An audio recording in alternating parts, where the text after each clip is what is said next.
దొండకాయ ముక్కల పచ్చడి ఇలా చేస్తే చాలా బాగుంటుందండి. ఇది ఫుల్ వీడియో కావాలంటే నేను కింద ప్లే బటన్ ఇచ్చానండి. ప్లే బటన్ నొక్కితే మీకు ఫుల్ వీడియో వస్తుంది. హాయ్ అండి, దొండకాయ ముక్కలు ఇలా మీడియం సైజ్ కోసుకోవాలి. అటు చిన్నగా కాకుండా పెద్దగా కాకుండా ఇలా మీడియం సైజ్ అయితే ఇట్లా కట్ చేసుకోవాలన్నమాట. ఈ ముక్కలు కూడా కట్ చేసాం కదండి, కాసేపు ఆరనివ్వాలి. ఇలా తేమ మొత్తం పోయేదాకా ఆరనివ్వాలి అన్నమాట.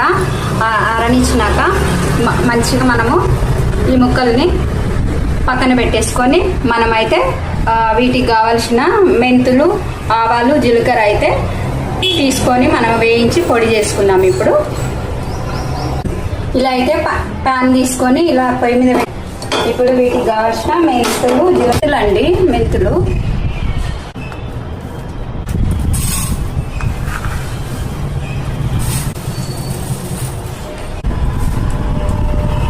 2 స్పూన్లు వేసుకుని ఒకటిన్నర. ఇవైతే వేగిపోయినాయి, కట్టేసుకోవాలి.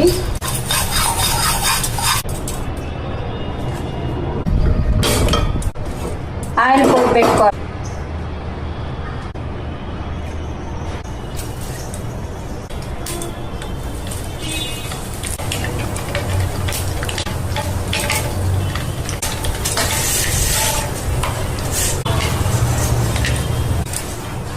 ఇలా స్టవ్ ఆపేసుకొని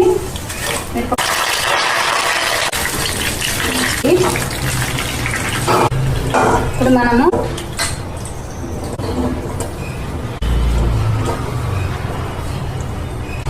ఒక స్పూన్ పసుపు,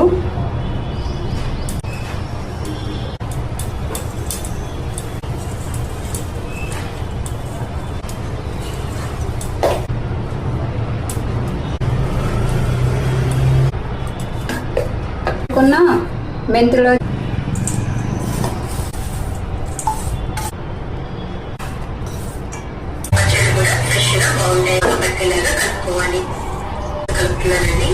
కావాలి అంటే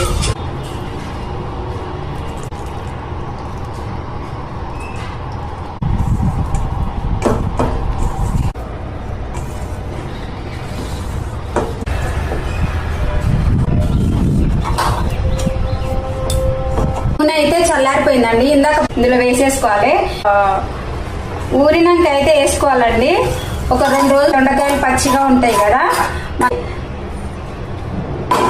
ఇప్పుడైతే దీన్ని అయితే మనము కలిపేసుకుందామండి.